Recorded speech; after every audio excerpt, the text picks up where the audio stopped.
तो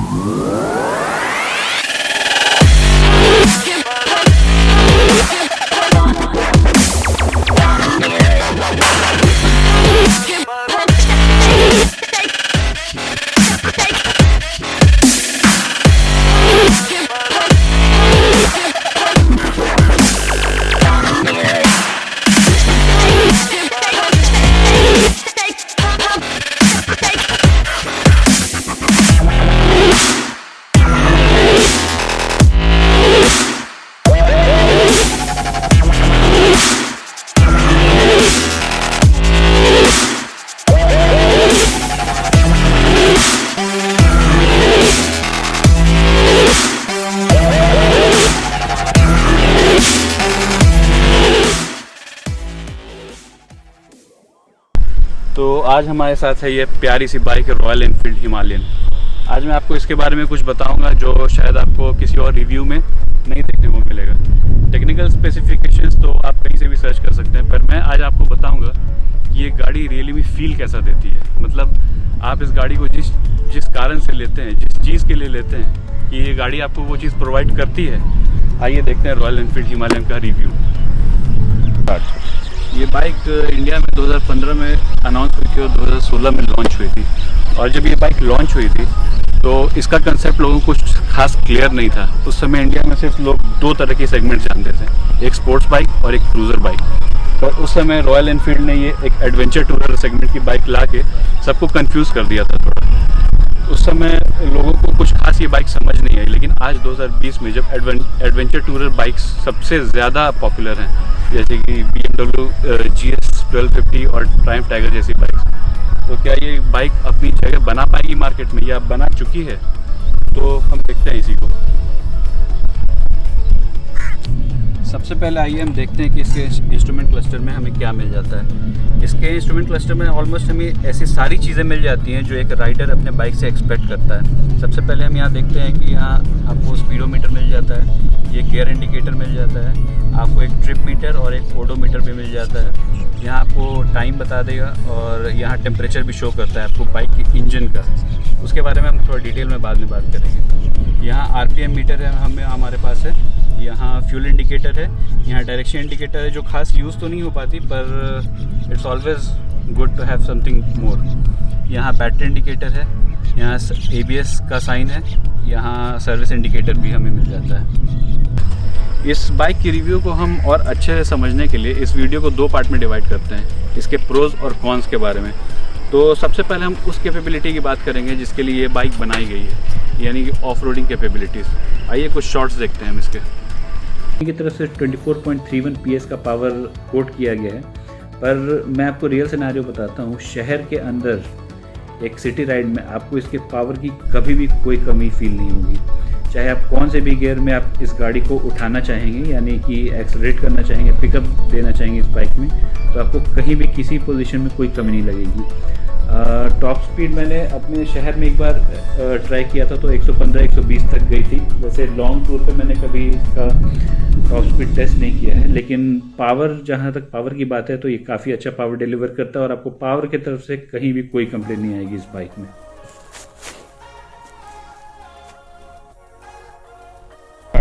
अब किसी बाइक के ऑफ रोडिंग कैपेबिलिटीज़ की बात होती है तो उसके एग्जॉस्ट नोट को कैसे बोला जा सकता है। आइए चेक करते हैं हिमालयन का जो एग्जॉस्ट नोट है क्या रियली में ऑफ रोडिंग बाइक के लेवल का है।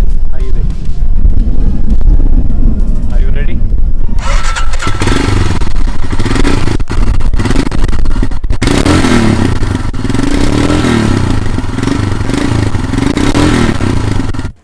जहाँ तक इस बाइक की ब्रेकिंग की बात करते हैं, इसमें हमें डुअल डिस्क ब्रेक्स देखने को मिल जाते हैं, बोथ फ्रंट एंड रियर में, और डुअल चैनल ABS भी है इस बाइक में, जो कि हमने बोथ हाई स्पीड पे आगे वाले ब्रेक्स को, आगे वाले डिस्क ब्रेक को और पीछे वाले डिस्क ब्रेक को काफ़ी हार्श कंडीशंस में यूज़ करके देखा, और हमने देखा कि गाड़ी काफ़ी अच्छे तरीके से अपना बैलेंस मेंटेन करती है।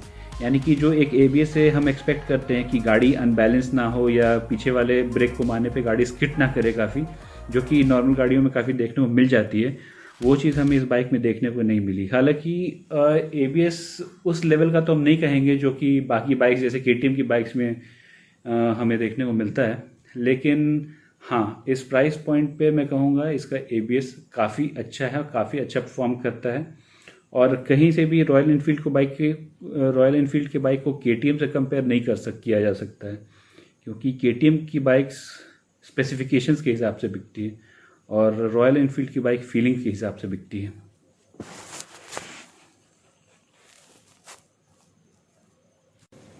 अब हम बात करते हैं इस बाइक की सीटिंग पोस्चर की और इसके कंफर्ट की। जब एक ऑफ रोडिंग या टूरिंग बाइक की बात हम करते हैं तो उसमें कंफर्ट और सीटिंग पोस्चर बहुत इंपॉर्टेंट पॉइंट एक होता है जो हमें कंसिडर करना होता है। तो एक चीज़ मैं इसमें कहना चाहूँगा कि इस बाइक में जो ग्राउंड क्लियरेंस दिया गया है उसके बावजूद उस चीज़ को मेंटेन करते हुए भी इसकी सीटिंग हाइट जो है वो काफ़ी कम है। मतलब कि कम हाइट के लोग भी इसे आराम से चला सकते हैं और ज़्यादा हाइट के लोग भी आराम से इसको हैंडल कर सकते हैं। और इसका जो ग्राउंड क्लियरेंस है वो भी काफ़ी अच्छा है, तो वो एक बहुत ही प्लस पॉइंट मैं बोलना चाहूँगा इस बाइक का। दूसरी चीज़ है इसकी सीट की कुशनिंग जो है बहुत ही अच्छी है और जो एक एंगल बनता है राइडर के हाथ का हैंडल के साथ, वो बहुत बड़ा एक फैक्टर होता है लॉन्ग राइड में कंफर्ट के लिए। तो वो भी इस बाइक में काफ़ी ध्यान रखा गया है। तो ये चीज़ एक मैं बोलना चाहूँगा कि रॉयल इनफील्ड की तरफ से हमें अच्छी चीज़ देखने को मिली है इसमें। इस गाड़ी में हमें रियर मोनो सस्पेंशन देखने को मिलता है जो कि हर तरह के टेरेंस में काफ़ी अच्छा परफॉर्म करता है। हमने इसे बोथ ऑफ रोडिंग में और नॉर्मल ट्रैक पे ट्राई किया इसके सस्पेंशन को, और ये काफ़ी ख़राब सिचुएशंस में भी काफ़ी अच्छा परफॉर्म करता है, जो कि एक मुझे इस बाइक की बहुत ही अच्छी बात लगी। फाइनली आते हैं इसके प्राइस पॉइंट पे। तो मुझे ये बाइक लगभग 2,30,000 की पड़ी, जो कि RSA इंक्लूडेड था। तो RSA वैसे इस बाइक की प्राइस है 2.25 ऑन रोड, लेकिन RSA लगभग आपको 4,500 के आसपास का पड़ता है, जो कि मैं कहूँगा एक बहुत ही स्पेशल फीचर है। क्यों, वो मैं जब आपको इस बाइक के कौन समझाऊंगा तब मैं आपको बताऊंगा कि RSA इस बाइक में क्यों इंपॉर्टेंट है। और RSA रॉयल एनफील्ड का काफ़ी अच्छा सर्विस भी है और काफ़ी अच्छा रिस्पॉन्ड करता है ये। तो जहाँ तक प्राइस पॉइंट की बात है तो मैं कहूँगा ये तो अपना पर्सनल एजेंडा है कि आपके लिए प्राइस पॉइंट सही है कि नहीं, क्योंकि 2.25 लाख कोई छोटी अमाउंट तो है नहीं। तो किसी के लिए पॉइंट अच्छा हो सकता है, किसी के लिए पॉइंट थोड़ा महंगा भी हो सकता है, लेकिन ओवरऑल एज इंडियन मार्केट में बाइक की जो अभी प्राइसेस चल रही है उस हिसाब से इस पावर की बाइक के लिए मुझे लगता है ये प्राइस जस्टिफाइड है।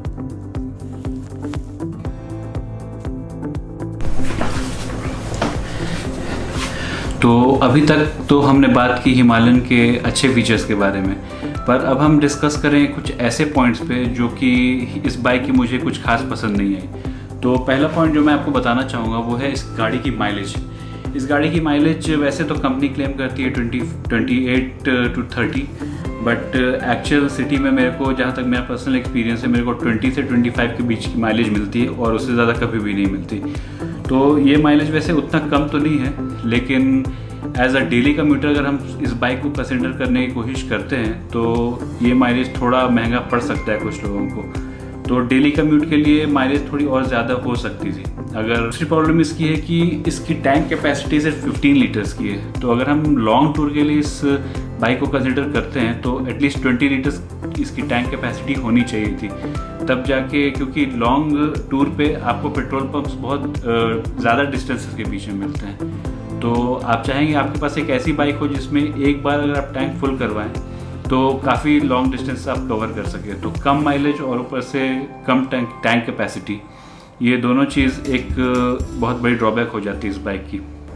सेकेंड प्रॉब्लम जो मेरे को लगी ये है कि इस बाइक की वेट थोड़ी ज़्यादा है, जिसके कारण इसको गियर में या फिर न्यूट्रल में भी गाड़ी को एक सिंगल हैंडेडली बैक करना थोड़ा मुश्किल हो जाता है। तो सिटी में जहाँ काफ़ी कंजेस्टेड होते हैं रास्ते और बाइक हमें पार्क करनी रहती है और बाइक जब हमें पार्किंग से निकालनी होती है उस समय कभी कभी बहुत टफ सिचुएशन हो जाता है इस बाइक को निकालना। तो वेट मैनेजमेंट थोड़ा और अच्छा हो सकता था इस बाइक का। थर्ड प्रॉब्लम जो मुझे लगी वो है इसकी गियर बॉक्स। इसकी गियर अभी भी उतनी स्मूथ नहीं है जितनी होनी चाहिए थी।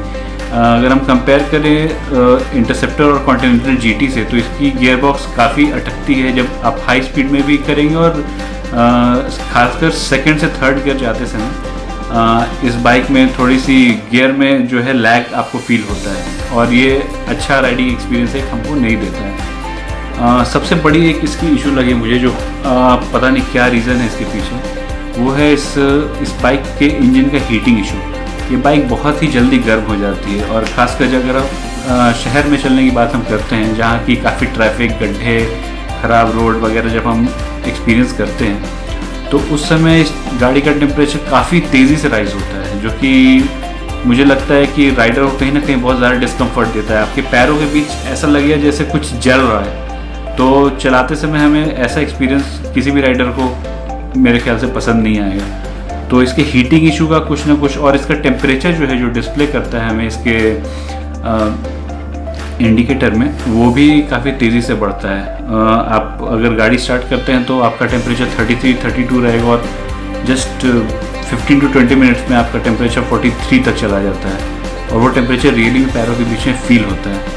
तो ये एक जो इशू है उस पर काम करना चाहिए रॉयल एनफील्ड को। अब एक पर्सनल इशू के बारे में मैं डिस्कस करना चाहूँगा इस बाइक के बारे में। इसमें जब मैं बाइक ले रहा था तो काफ़ी इसके पीछे जब ये बाइक लॉन्च भी हुई थी तो काफ़ी एक कंट्रोवर्सी इसके आसपास आ गई थी कि इसका बैटरी का और सर्किट का कुछ तो भी फॉल्ट है, या तो चाइनीज़ सर्किट इसमें यूज़ किया गया या कुछ ऐसा रूमर्स उड़ रहा था। तो जब हमने बाइक ली तो ये बात हमने कंफर्म की कुछ लोगों से और शोरूम वालों से भी कि क्या अभी भी वो प्रॉब्लम है।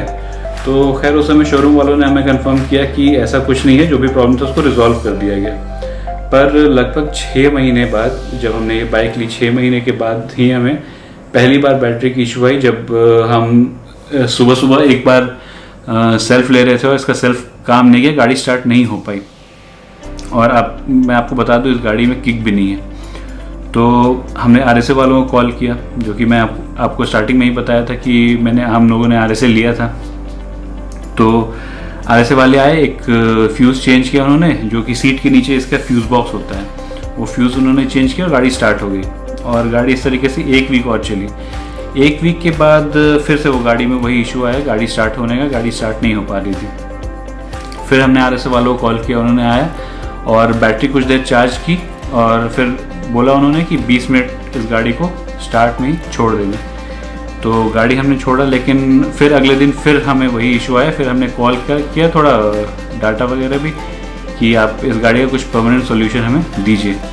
लेकिन फिर वो गाड़ी को ले गए अपने सर्विस सेंटर और लगभग 15 दिन 20 दिन उनके पास बैटरी नहीं है। वो बोले आपका बैटरी डेड हो चुका है और बैटरी ऑर्डर करना पड़ेगा। बैटरी उन्होंने ऑर्डर किया, पता नहीं क्या किया, वो ज़्यादा डिटेल में आइडिया नहीं है। जैसा उन्होंने बताया कि बैटरी अभी आ नहीं पा रहा है, क्योंकि ये सब चीज़ लॉकडाउन के बीच में हो रही थी हमारे साथ। तो लॉकडाउन में उन्होंने बताया कि बैटरी अभी आ नहीं पा रही है। तो बैटरी नहीं आने की वजह से गाड़ी हमारी सर्विस सेंटर में ही पड़ी रही। जब हमारी बैटरी आई तो उन्होंने बताया कि बैटरी हमने लगा दी है, फिर भी गाड़ी का प्रॉब्लम सॉल्व नहीं हो पाया है, क्योंकि इसका सर्किट का कुछ इशू है। तो फिर हमने बोला कि ठीक है, तो आप कितना टाइम और लगेगा? तो वो लोगों ने बोला कि 1 वीक और लग सकता है। फिर 1 वीक के बाद भी कोई प्रॉब्लम में सोल्यूशन नहीं मिला जब हमें, तो हमने एक ऑफिशियल मेल की कंप्लेंट की कि हमारे बाइक के साथ ऐसा है, 1 मंथ हो गया गाड़ी दिए और अभी तक गाड़ी हमें नहीं डिलीवर हुई। तब कंपनी वालों ने एक्शन लिया। जिस बंदे ने हमारा बाइक रिसीव किया था उसके खिलाफ उसको कुछ ऊपर से कुछ तो भी वार्निंग लेटर कुछ आया और उसने कॉल किया कि आपने कुछ कंप्लेन किया है, तो उसके कारण मेरे को प्रॉब्लम हो रही है, प्लीज़ आप अपना कंप्लेन वापस लीजिए। तो ये सब इश्यूज़ हुई। फिर गाड़ी हमें मिली, बाइक हमें मिली भी जब, तो उन्होंने बताया कि ये बैटरी आपकी नहीं है, एक सर्विस बैटरी हम आपको लगा के दे रहे हैं, जो कि कुछ दिन आप चलाइए और उसके बाद फिर आपकी बैटरी जब आएगी तो चेंज कर दी जाएगी बैटरी। और अभी तक हमें कॉल नहीं आया है बैटरी का। हो सकता है क्या प्रॉब्लम हो उतना मेरे को आइडिया नहीं है, पर अभी तक कॉल नहीं आया। अभी तक गाड़ी चल रही है, अब देखते हैं कब तक चलती है। लेकिन ये एक प्रॉब्लम मेरे को जो लगी, तो मैंने सोचा कि आपके साथ ही शेयर करना चाहिए, क्योंकि अगर मेरे साथ हो सकता है तो हो सकता है पहले भी कुछ लोगों के साथ हुआ और फ्यूचर में भी कुछ लोगों के साथ हो सकता है। तो ये एक प्रॉब्लम है। बाकी मेरे को ओवरऑल बाइक काफ़ी अच्छी लगी, परफॉर्मेंस अच्छी है, लेकिन इसका सर्किट का कुछ तो भी इशू है जो सॉल्व नहीं हो पा रहा है कंपनी से, और इस कारण ये बाइक अभी भी मेरे ख्याल से उतनी सेल नहीं कर पा रही है इस बाइक की कंपनी। तो ये ओवरऑल मेरा एक्सपीरियंस रहा इस बाइक के साथ। मैंने आपको सब कुछ बता दिया इस गाड़ी की, इस बाइक की जो अच्छी चीज़ें हैं, जो बुरी चीज़ें हैं, जो मैंने एक्सपीरियंस की, अच्छा एक्सपीरियंस, ख़राब एक्सपीरियंस। अब ये आपका डिसीजन होगा कि ये बाइक आपके लिए है या नहीं, या आप इस बाइक के साथ जाना चाहेंगे या कोई और बाइक अगर आपके दिमाग में हो, कोई ऑप्शन में हो, तो आप कमेंट करके वीडियो के नीचे आप बता सकते हैं। तो अगर आपको ये वीडियो अच्छा लगा तो लाइक करें, वीडियो को शेयर कीजिए और चैनल को सब्सक्राइब ज़रूर करके जाइएगा।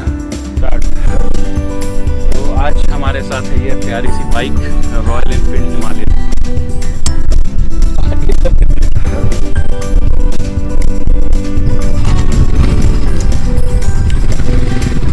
रुक रुक रुक भाई, अबे रुक।